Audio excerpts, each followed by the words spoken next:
Morning friends, Pankaj competitive class में आपका स्वागत है। चलिए आज जो है एनटीपीसी का पहला सेट जो है हम सॉल्यूशन करने जा रहे हैं, जो कि यहाँ सेट प्रैक्टिस 3 से 5 होता है। उसका पहला सेट का सॉल्यूशन जो है आज हम आप लोग के सामने मैथ का सॉल्यूशन रखने जा रहे हैं। चलिए आइए, पहला क्वेश्चन जो है कि सबसे छोटी अभाज्य संख्या कौन सी है। सबसे छोटी अभाज्य संख्या कौन सी है। इसका जो ऑप्शन था 0, 1, 2, 5, तो इसका जो है आंसर हो जाएगा 2, यानी सबसे छोटी अभाज्य संख्या 2 है। इसको और पूछ सकता है कि सबसे छोटी सम अभाज्य संख्या कौन है, तो 2 ही आंसर आएगा। यानी 2 ही एक ऐसा है अभाज्य संख्या जो सम संख्या है। हाँ, आइए 2 नंबर के क्वेश्चन का सॉल्यूशन देखते हैं हम लोग कैसे होगा। 18 के पावर 19 के पावर 20 के पावर 21, इसको 19 से भाग देने पर शेषफल क्या होगा, तो ध्यान देना है। यानी इसको जो है 19 से भाग देने पर शेषफल क्या होगा, तो आप जो है क्या कीजिए कि इसमें जो है सबसे पहले आप 19 से भाग लगा लीजिए। 19 से आप भाग दीजिएगा तो -1 शेष बचेगा, और -1 के पावर ये विषम संख्या, यही वाला देखना है। यानी 18 में भाग देना है 19 से, तो -1 और -1 के पावर ये बीच वाला पावर देखना है। ये सब में ही देखना है पावर। -1 के पावर विषम, तो -1 आ गया। तो इसको जो है जब भी माइनस में आता है रिमाइंडर, तो जिससे भाग देते हैं उसमें घटा लेते हैं। मींस इसका जो आंसर आएगा यानी आपका 18 आ जाएगा। 3 नंबर क्वेश्चन जो है 3 नंबर के, वह कौन सी सबसे बड़ी संख्या है जिसके द्वारा ये और भाग देने पर, यानी इसको में भाग देने पर क्रमशः शेष जो है 11 और 13 बचे। यानी वह बड़ी से बड़ी संख्या बताओ जो कि इसमें और इसमें भाग देने पर शेष कितना बचे, 11 और 13। तो हम लोग क्या करेंगे, जो शेष बचता है पहले वो घटा लेंगे। तो यहाँ पे कितना बच जाएगा, 30, और यहाँ 26 में से 11 जाएगा तो 15 हो जाएगा, और यहाँ पे 0, 4 ये चीज होगा। अब जो है इसका क्या निकाल देंगे, एचसीएफ। अब जो है यानी बड़ी से बड़ी संख्या के लिए एचसीएफ निकाला जाता है। मैंने वह बड़ी से बड़ी संख्या बताओ इसमें और इसमें भाग देने पर शेष इतना बचे, तो जो शेष बचेगा उसको हम पहले उसमें घटा लेंगे, और जो संख्या बचेगा उसका जो है मोसो निकाल देंगे, मिस एचसीएफ निकाल देंगे। यानी 30, 15 और 50, 40 का जो मोसो होगा वही आपको आंसर आ जाएगा। तो इसका आंसर क्या दिया था, इसका जो है आंसर यानी 45 दे रहा है। इसका जो है आंसर 45 दे रहा है, मींस ये दोनों के एचसीएफ जो है 45 आ रहा होगा। यानी 45 एचसीएफ आ रहा है, मींस 45 से ये दोनों कट जाएगा। हाँ, तो ये दोनों के बस एचसीएफ निकाल लेगा, वही संख्या हो जाएगा। चलिए आगे 4 नंबर के जो क्वेश्चन है बाबू, इस ढंग से है 783 गुना 783 गुना 783 प्लस 217 गुना 217 गुना 217 बटे 783 गुना 783 माइनस 783 गुना 217 प्लस 217 गुना 217। तो आप इसको जो है देख रहे हैं, ये फॉर्मूला पे बैठा हुआ है। ध्यान दीजिएगा क्या फॉर्मूला पे है जो हम लिख देते हैं। आप अगर कंपटीशन की तैयारी करते हैं, सेट मारते हैं, तो ये मालूम होना चाहिए आप लोग को कि A cube plus B cube बराबर क्या होता है। A cube plus B cube बराबर क्या होता है? इतना बराबर होता है A plus B into A square minus A B plus B square होता है ना। एक और होता है A cube minus B cube बराबर A minus B into A square plus A B plus B square. आप जो है ये दो फॉर्मूला याद रखिए, काम हो जाएगा। ये दो फॉर्मूला याद रखिए, काम हो जाएगा। मैंने आप यहां देखिए 783 गुना 783 गुना 783 3 बार है, और यहाँ पे 217 गुना 217 गुना 217 2 बार है, और फिर ये चीज है। तो हम क्या करते हैं ना, 783 3 बार है, हम इस 783 को ए मान लेते हैं, तो ए क्यू हो गया, अब प्लस है तो प्लस दे दिए।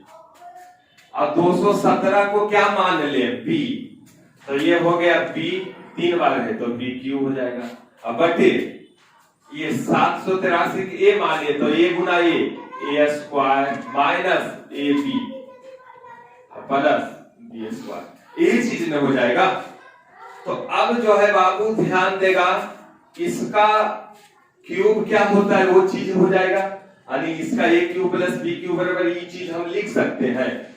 तो लिख देते हैं A cube plus B cube बराबर क्या होगा, A plus B into A square minus A B plus B square, ये ना होता है, बटे A square minus A B plus B square, ये चीज होगा। तो आपको जो है ये से ये कैंसिल हो जाएगा, और सिर्फ बचता है ए प्लस बी में सिर्फ जोड़ देंगे। तो ए प्लस बी यानी ए किसको माने थे, इसको, और बी किसको माने थे, इसको। तो आप सिर्फ ये दोनों पे जोड़ दीजिए, वही आंसर आ जाएगा।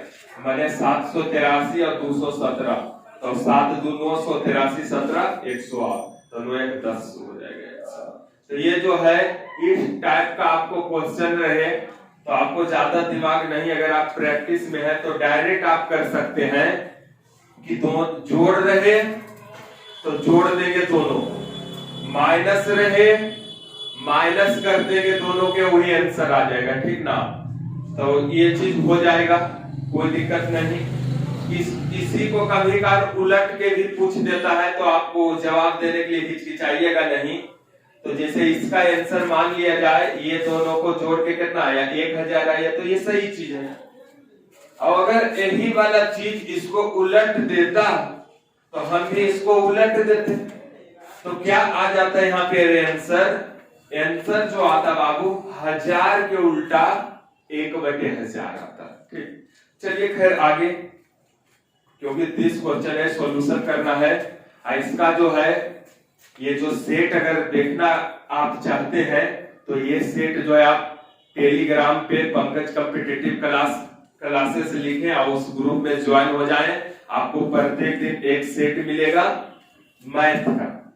हाँ, या तो फिर व्हाट्सएप करें इस नंबर पे 8709918242। तो यहाँ पर भी आपको सेट का पीडीएफ मिल जाएगा और सॉल्यूशन यहां से आपको मिल जाएगा, कोई दिक्कत नहीं। चलिए आगे बढ़ते हैं बाबू। आगे जो है 5 नंबर मैथ है। 36 संतरे बेचने पर एक फल विक्रेता को 4 संतरे के विक्रय मूल्य के बराबर हानि होती है। 36 संतरे बेचने पर एक फल विक्रेता को 4 संतरे के विक्रय मूल्य के बराबर हानि होती है। तो 4 संतरे के विक्रय मूल्य के बराबर हानि, तो रेशियो विक्रय मूल्य और हानि में, तो 4 संतरे के विक्रय मूल्य के बराबर हानि होता है। मैंने 4 हानि हुआ और कितना बेचा, 36 बेचा था, तो ये रेशियो हो गया। तो उसकी हानि प्रतिशत बताइए। तो हानि प्रतिशत आपको क्या हो जाएगा, यानी ये जो रेशियो लिखे ना आप, लाभ हानि अगर पढ़े होंगे तो वहां पे आप पढ़ाते हैं कि किसके बराबर हानि हुआ उसी का रेशियो लिखेंगे। विक्रय मूल्य के बराबर हानि तो रेशियो विक्रय मूल्य हानि, अगर विक्रय मूल्य के बराबर लाभ होता तो रेशियो विक्रय मूल्य और लाभ के हो जाता। तो चलिए आप 36 रुपया में कोई चीज बेच रहे हैं और 4 रुपया हानि हो गया, मीन्स क्रय मूल्य कितना होगा 40 रुपया। क्रय मूल्य कितना हो जाएगा 40। क्यों?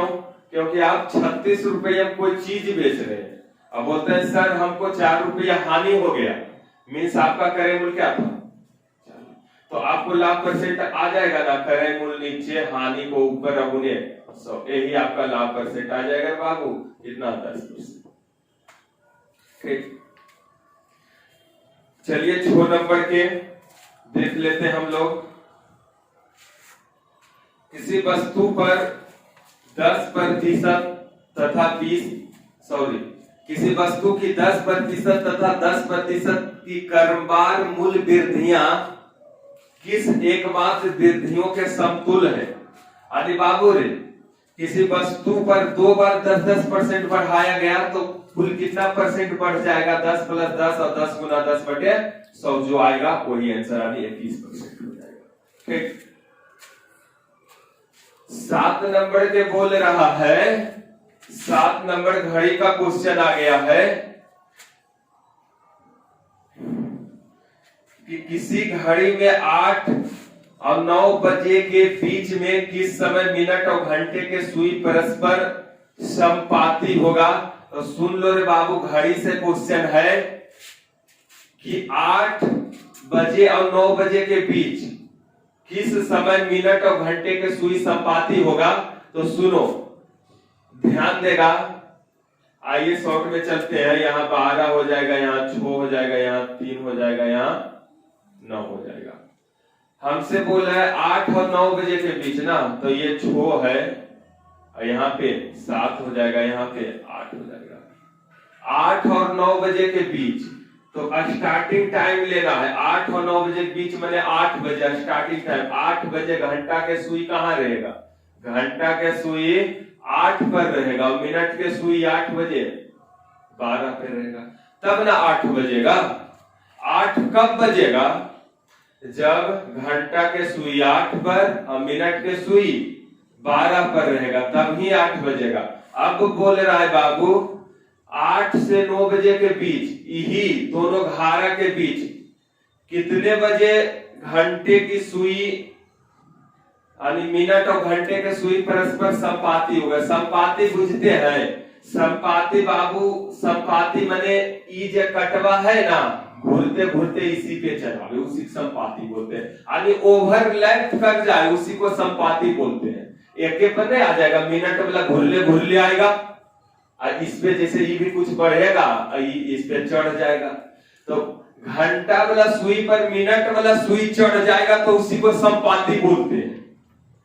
ठीक, कोई दिक्कत? तो समानुपाती किसी बोलते, तो समानुपाती कई बजे होगा तो सुन लो। इसका ट्रिक है कि 12/11 गुना 12/11 गुना, तो इसको मिनट के सुई को कई मिनट चलना पड़ेगा, यहां से यहां तक आएगा तो कई मिनट चलेगा, तो यानी 40 मिनट। तो 40 से गुना कर देना, कोई दिक्कत नहीं बस। हाँ, अब जो आएगा तो कितना हो जाएगा, 12 चौका 48 यानी 480 और बटे 11 हो जाएगा।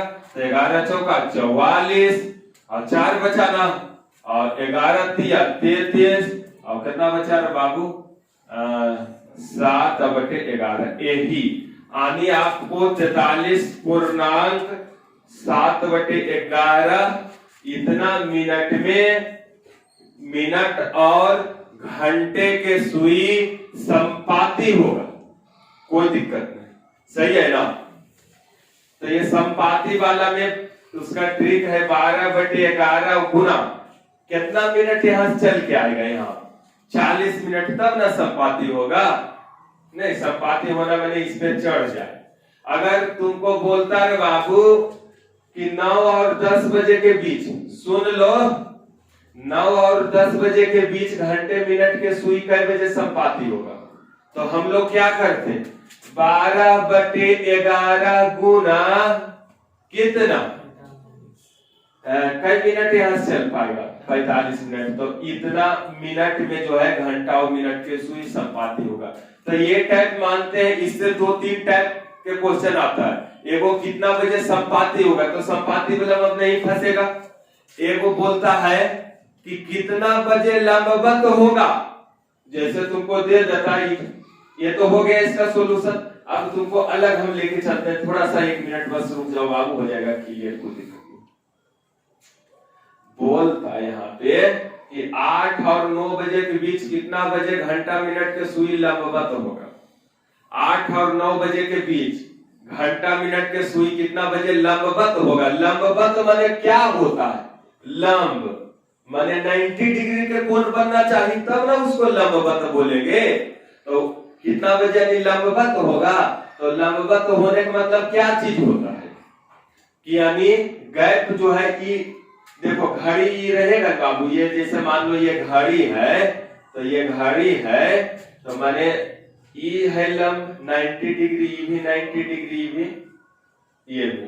तो ये जैसे 12, 3 और ये 6 हो गया, ये 9 हो गया ना, तब ना हो जाएगा 9 चौका 36, 360 पूरा बनना चाहिए कोण।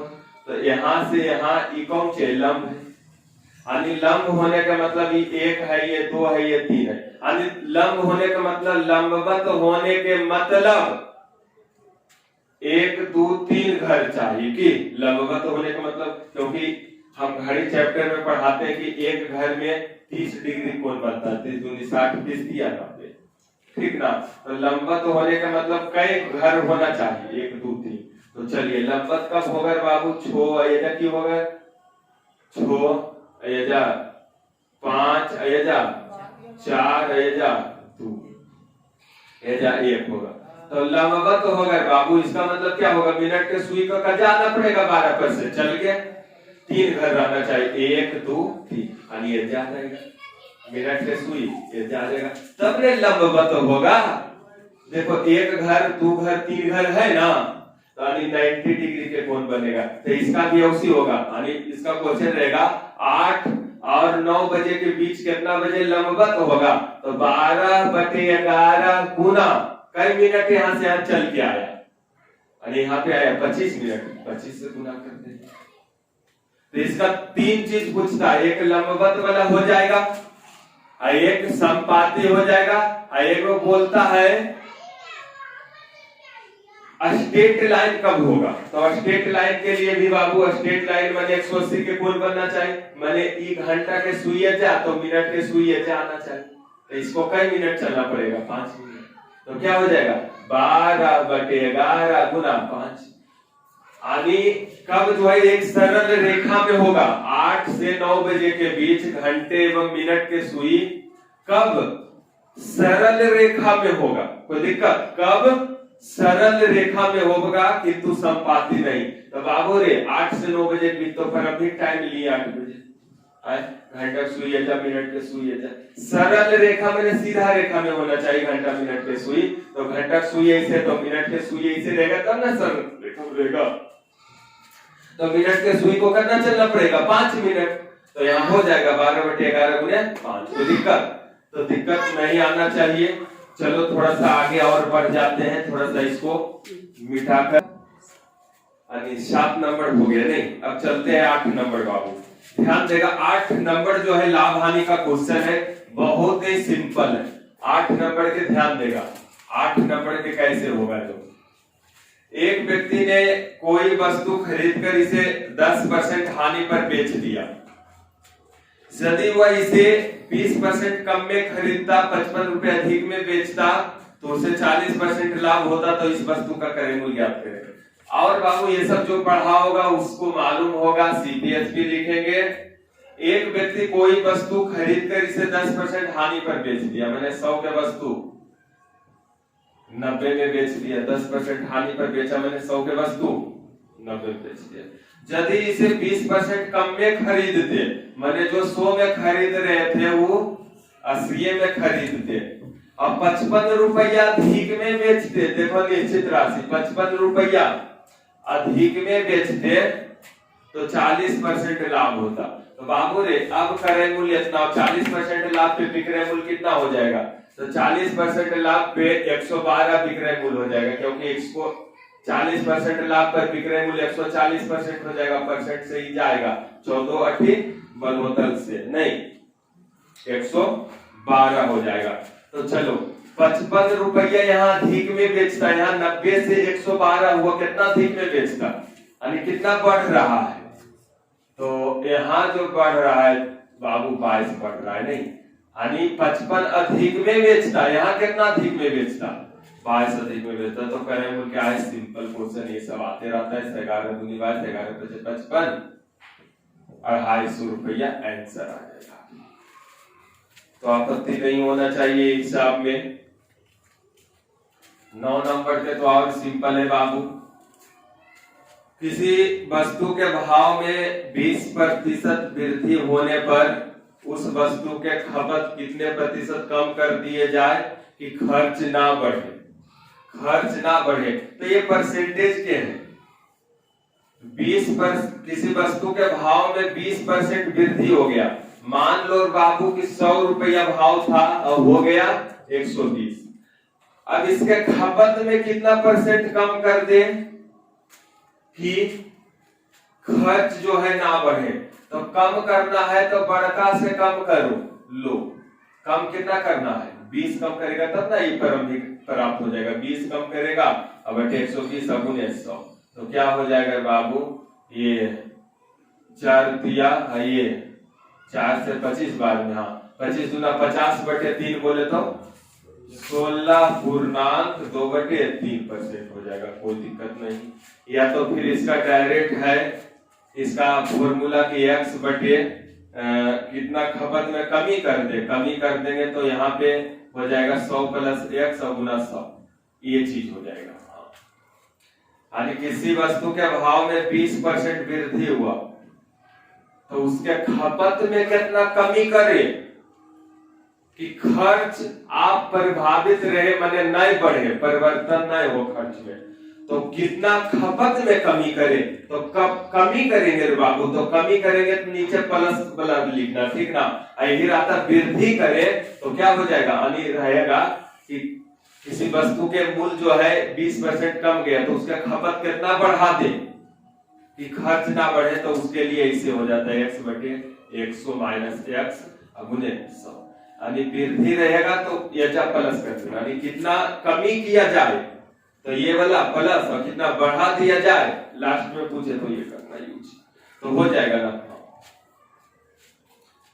10 नंबर के सिंपल क्वेश्चन है, आइए फास्ट में बढ़ते हैं यार। 10 नंबर 10 सिंपल है। वह मूलधन जिस पर 6% प्रति वर्ष की दर से 3 वर्ष के साधारण ब्याज 90 हो, 3 वर्ष के साधारण ब्याज 90, ब्याज बराबर ब्याज जो होता है ना बाबू, R गुने T करने से ब्याज निकल जाता है, रेट ऑफ टाइम को गुना करने से ब्याज आ जाता है। तो वह मूलधन ज्ञात करो जिस पर 6% दर से 3 वर्ष के साधारण ब्याज इतना है। अरे बाबू 6% के दर से 3 वर्ष के साधारण ब्याज उतना है, यहाँ 6% के दर से 3 वर्ष के साधारण ब्याज दोनों गुना होता है तो नचोतिया 18, मूलधन क्या हो जाएगा 100, 18 × 90 500 हो जाएगा, कोई दिक्कत 500 हो जाएगा। आगे 11 नंबर क्वेश्चन देख रहे हैं।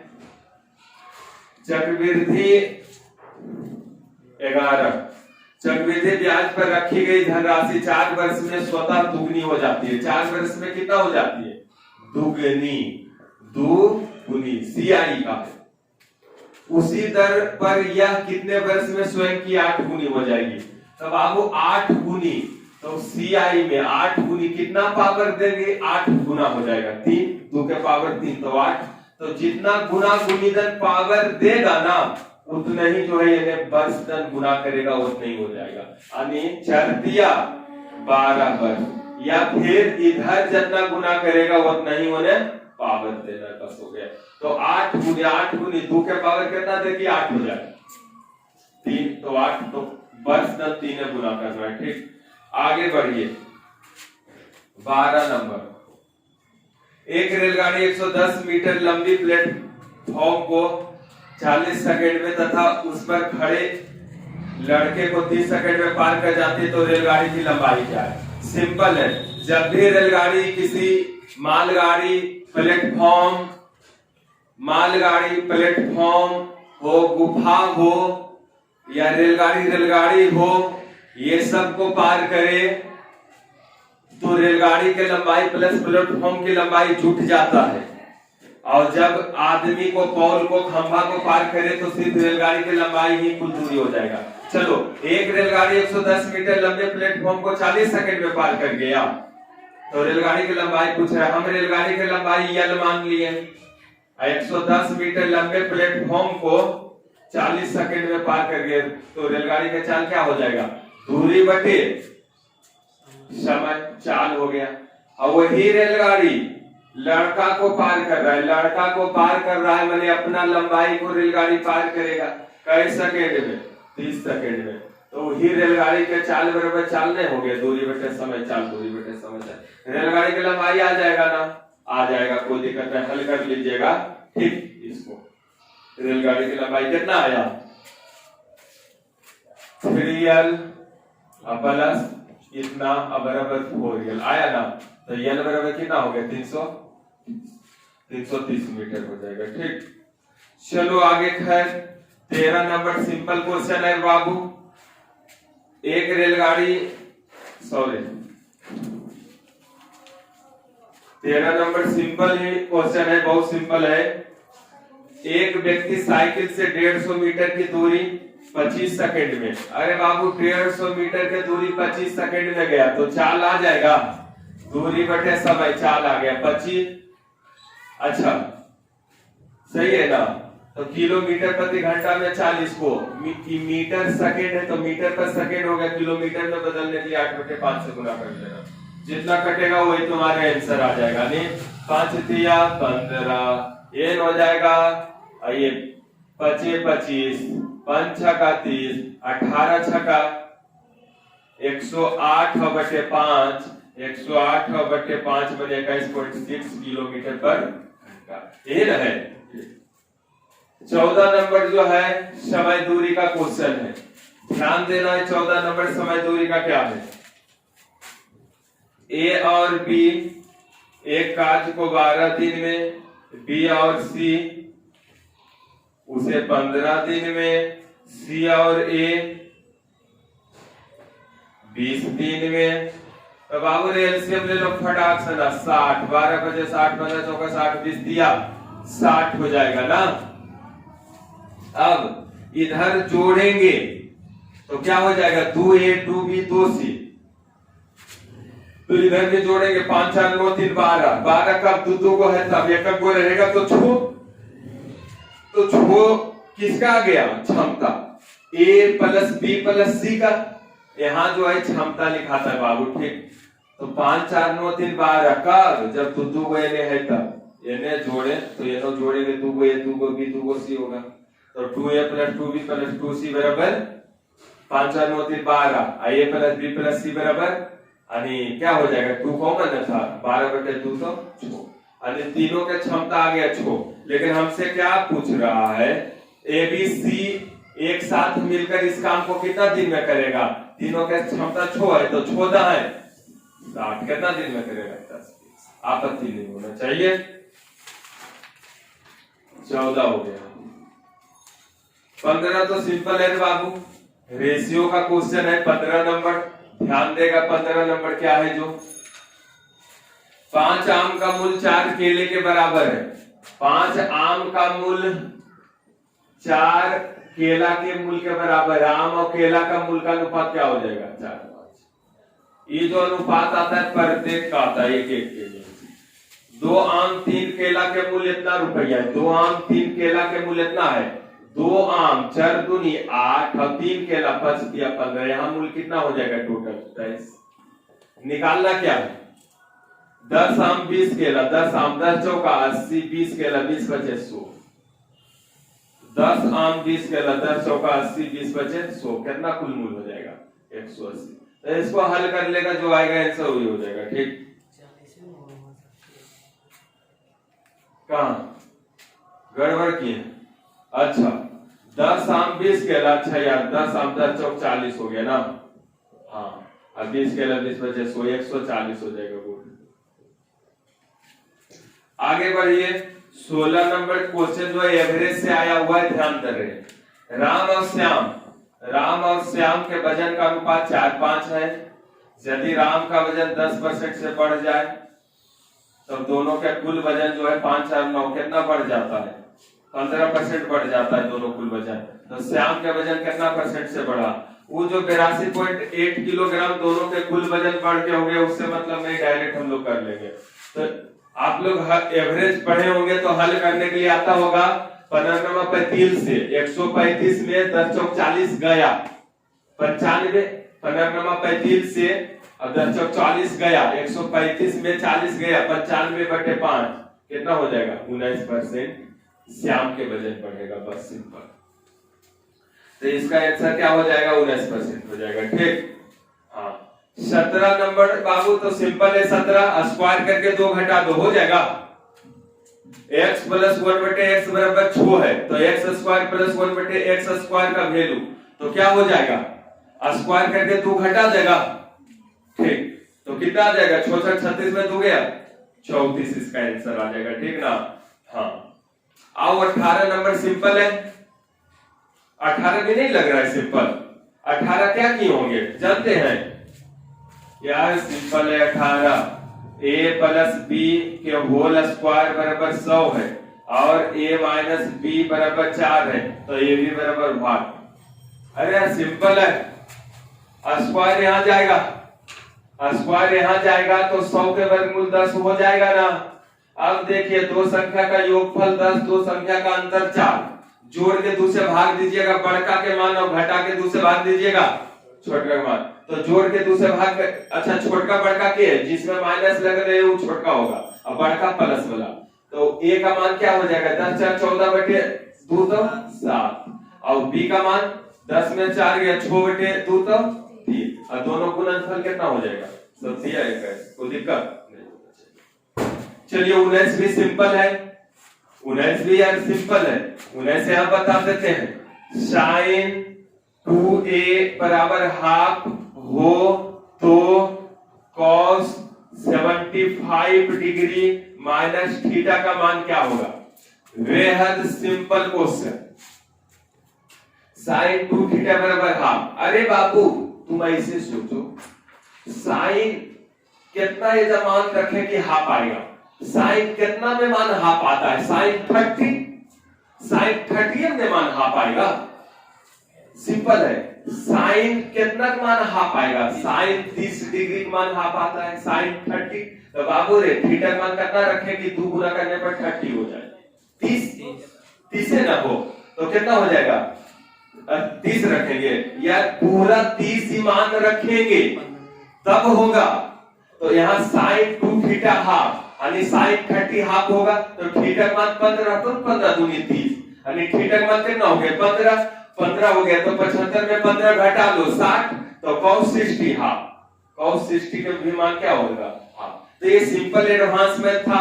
एक और एडवांस मैथ आया है आपको त्रिकोणमिति से 20 नंबर के, कि साइन p, क्वेश्चन लिख रहे हैं कि sine p plus cosec p बराबर 2, तो साइन पे पावर 7p प्लस कोसेक पर पावर 7p का मान क्या होगा? बेहद सिंपल क्वेश्चन, ध्यान देना है। Sine p plus cosec p बराबर 2, तो आपको ये माइंड में सोचना है कि p का मान क्या रखें, यहां भी कि 2 आ जाए, मान क्या आ जाए? 2।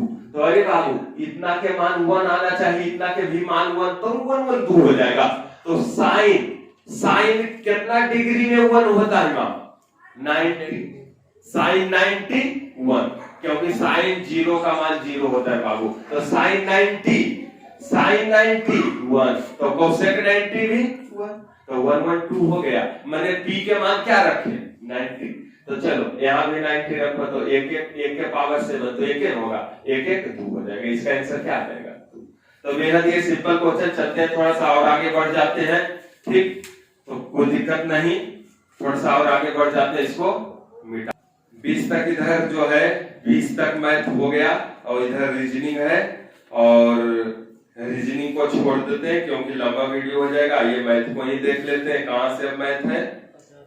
तो 50 से है, ये श्रेणी हो जाएगा, इसका क्या हो जाएगा 50 के आंसर 1 4 9 है और 1 8 यानी 1 2 3 और इधर से 1 2 3 यानी क्या हो जाएगा, अभी 4 आएगा इन दोनों जगह 64 हो जाएगा, या नहीं बाबू, सी आंसर हो जाएगा।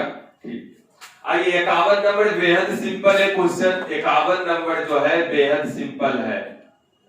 एक चतुर्भुज के कोणों का अनुपात ये दे रखा है 3 5 9 13। अरे बाबू चतुर्भुज के चारों कोणों का योग कितना होता है 360। तो योगफल का तुलना योगफल से कर लो तो कितना हो जाएगा 13 5 18 18 और 18 और 9 27 27 और 3 30। चलो कितना हो जाएगा 12 3 36। अब कौन सा पूछ रहा है, सबसे बड़ा कोण का मान क्या होगा, सबसे बड़ा का जो निकालना है गुना कर दो 13, तो कितना हो जाएगा 156। नहीं ये हो जाएगा हाँ 156 डिग्री। चलिए आगे, ये 52 नंबर क्वेश्चन है बाबू। एक वर्गाकार आधार वाले प्रिज्म की ऊंचाई 15 सेमी है, यदि इसका कुल पृष्ठीय क्षेत्रफल इतना है 608 है, तो इसका आयतन ज्ञात कीजिए। अब प्रिज्म के बारे में आपको पहले जानकारी होना चाहिए, मेंसुरेशन से आया क्वेश्चन, ठीक ना, मेंसुरेशन वाला है तो कुछ क्वेश्चन तो आपको तय करने के लिए आ जाएगा। बाबू ध्यान देना है, हम बता देते हैं वर्गाकार आधार वाला प्रिज्म है। कैसा आधार है, वर्गाकार आधार है, इसकी ऊंचाई है 15, यदि इसका कुल पृष्ठीय क्षेत्रफल इतना है, कितना 608। ये जो है कुल पृष्ठीय क्षेत्रफल है इतना, और ऊंचाई है तेलेर बाबू कितना है 12 15। तो हमसे बोल रहा है आयतन क्या होगा, तो ध्यान रहे प्रिज्म के पहले फॉर्मूला मालूम है कि कुल पृष्ठीय क्षेत्रफल क्या होता है, आयतन बराबर क्या होता है। तो आओ थोड़ा सा हिंट कर देते हैं बाबू। अरे बाबू प्रिज्म और पिरामिड, पिरामिड जानते हो, दो टॉपिक है मेंसुरेशन के, पिरामिड मिस्र वाला पिरामिड, हाँ उसी बात कर रहे हैं। पिरामिड बोले तो शंकु को याद कर लेना पिरामिड, अब प्रिज्म बोले तो बेलन को याद करना, किसको, बेलन को। पूरा फॉर्मूला यानी प्रिज्म बोले तो इसको याद करना प्रिज्म, अब पिरामिड बोले तो शंकु को याद करना। आओ जो फॉर्मूला बेलन का होता है वही तुम्हारा प्रिज्म का फॉर्मूला होगा, ठीक। तो प्रिज्म बोले तो बेलन के शॉर्ट में जानकारी दे देते हैं, अब पिरामिड बोले तो इसका फॉर्मूला लगेगा। आओ इसका फॉर्मूला क्या होता है यार, इसका फॉर्मूला जो होता है वक्र पृष्ठ कितना होता है, पहले बेलन का बोलो हमको, तब हम तुमको बता देते हैं। वक्र पृष्ठ क्षेत्रफल तो होता है वक्र पृष्ठ क्षेत्रफल 2 पाई आर एच, ये होता है 2 पाई आर एच। तो ये क्या हो गया 2 पाई आर, 2 पाई आर क्या हो गया आधार के परिमाप और गुणे ऊंचाई।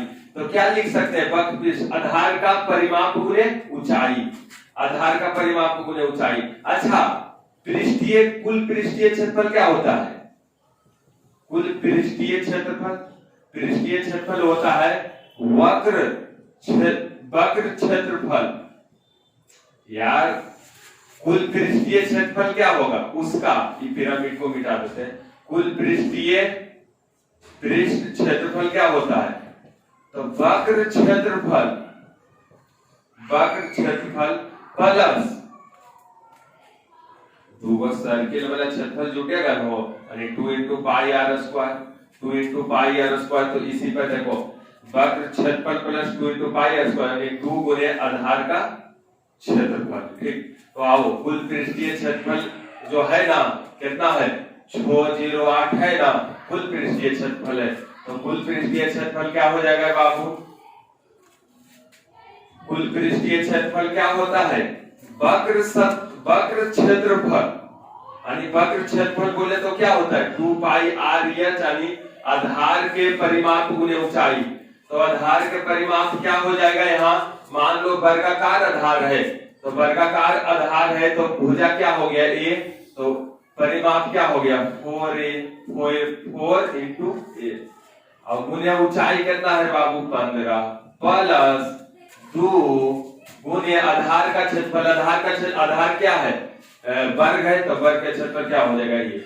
अब यहाँ से तुम ए का मान जल्दी निकालो फटाक, तब ना होगा। तो देखो 2 कॉमन हो गया, 2 कॉमन, तो 2 दूनी 4, यहाँ पे 3 0 4 हो गया। बहुत अच्छा क्वेश्चन है। ए स्क्वायर यहाँ 15 दूनी 30 ए प्लस 30 ए माइनस 304 बराबर 0, ये ना होगा। बहुत ही अच्छा क्वेश्चन है प्रिज्म के। हाँ आओ यहाँ ए स्क्वायर, यहाँ पे क्या करें यार कि वो चीज आ जाए। तो कोई बोला कि सर जी 38 और 8 68 64 के 4 38 24 30, हाँ आ जाता है। मैंने आप क्या कीजिए ना कि 30 से गुणनखंड आप कीजिए, बस जैसे करते हैं। तो इतना प्लस 38 ए माइनस 30 ए और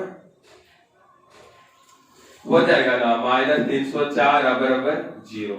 तो आप ये दोनों से ए कॉमन लीजिए बाबू, ए प्लस कितना हो जाएगा 38 और माइनस 30 कॉमन ले लो बाबू। ओ नो, लगता है गड़बड़ है गुणनखंड। 30 आना चाहिए 30 ए, तो 38 ए में, अरे यार ये 30 ए आना चाहिए, तो 8 ए ना जाएगा। देखो गड़बड़ आ गया था, 8 ए जाएगा नहीं तो ना हो जाएगा 38 ए में 8 ए गया, हाँ सही है। अब यहाँ 8 कॉमन हो गया तो क्या हो जाएगा ए प्लस वही चीज आ जाएगा 38 बराबर 0। तो ए माइनस 8 इंटू ए प्लस 38 बराबर 0। तो यहाँ से ए बराबर क्या हो जाएगा 8 आ जाएगा, क्योंकि वो निगेटिव हो जाएगा। तो ए के मान 8 आ गया, माने आधार का मान यानी भुजा आ गया 8। तो अब सुनो हमसे क्या पूछ रहा था आयतन।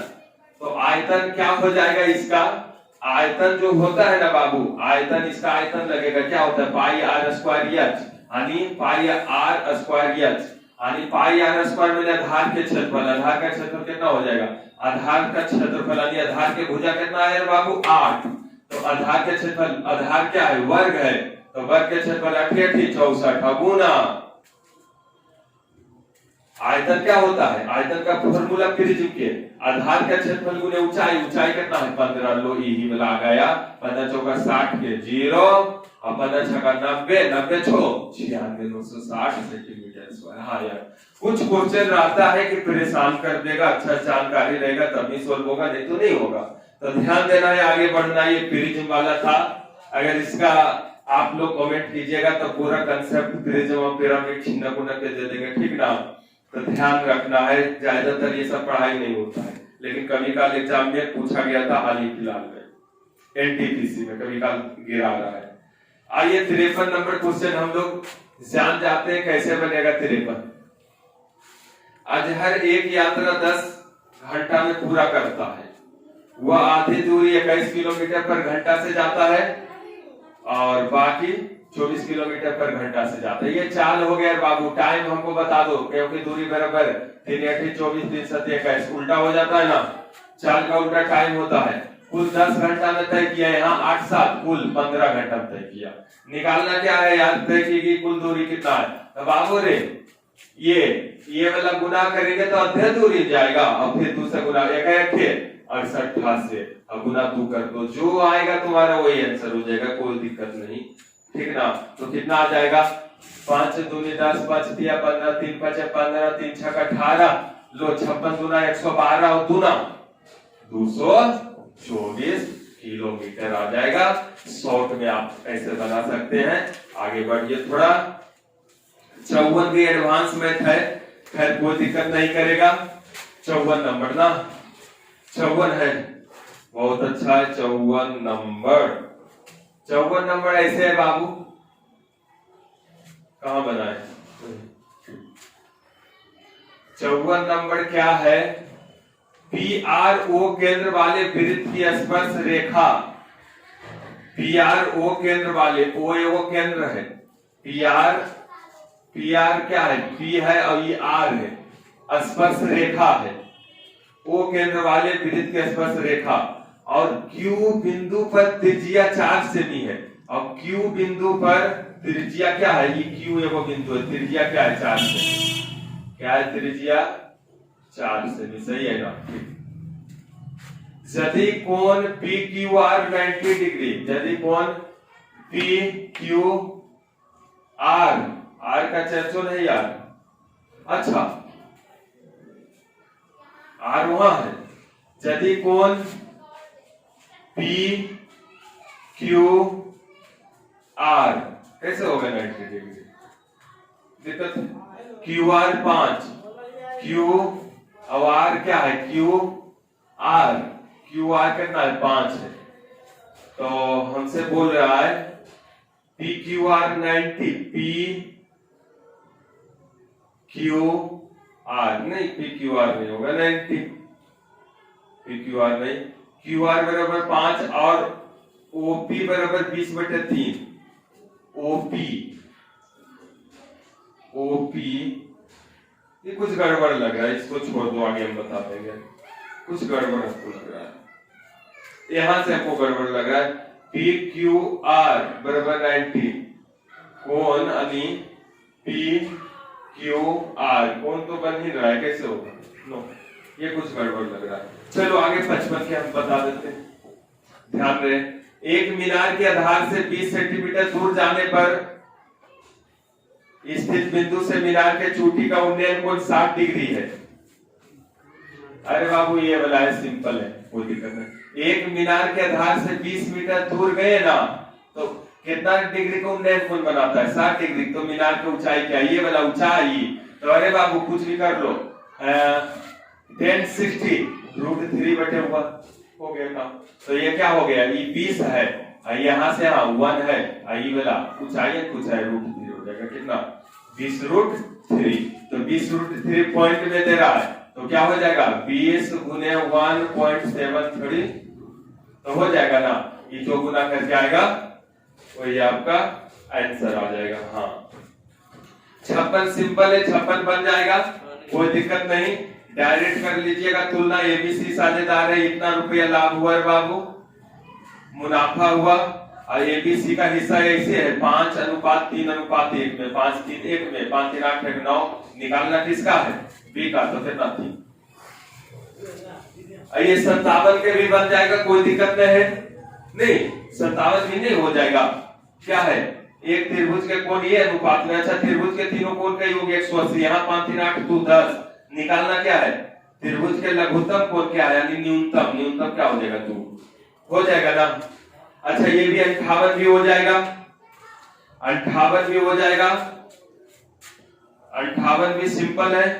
एक गोलक और लंबवृत्तीय बेलन की त्रिज्या 3 सेमी है, उसका आयतन समान है, बेलन का वर्गपृष्ठ क्षेत्रफल कितना होगा, वेरी सिंपल। तो आज जो है थोड़ा सा ज्यादा लंबा हो रहा है वीडियो, तो आज हम यहीं तक समाप्त करते हैं। नवधारा का छूट गया क्वेश्चन और कुछ ये वृत्त वाला छूट गया, तो यही समाप्त करते हैं। अगला से हम पूरा कि जो इजी है उसको हम नहीं बताएंगे, और जो थोड़ा लेवल के है उसको बताएंगे, इससे है कि टाइम कम लगेगा आप लोग को। हाँ, और आप लोग को अगर पीडीएफ इसका चाहिए तो मैसेज करना व्हाट्सएप पे, जो व्हाट्सएप नंबर बीच में हम दे दिए हैं, या फिर आपको जो है टेलीग्राम पे पंकज कॉम्पिटिटिव क्लास एक ग्रुप है, चैनल है, उसको ज्वाइन कर लेना, आपको पीडीएफ मिल जाएगा। आज इतना।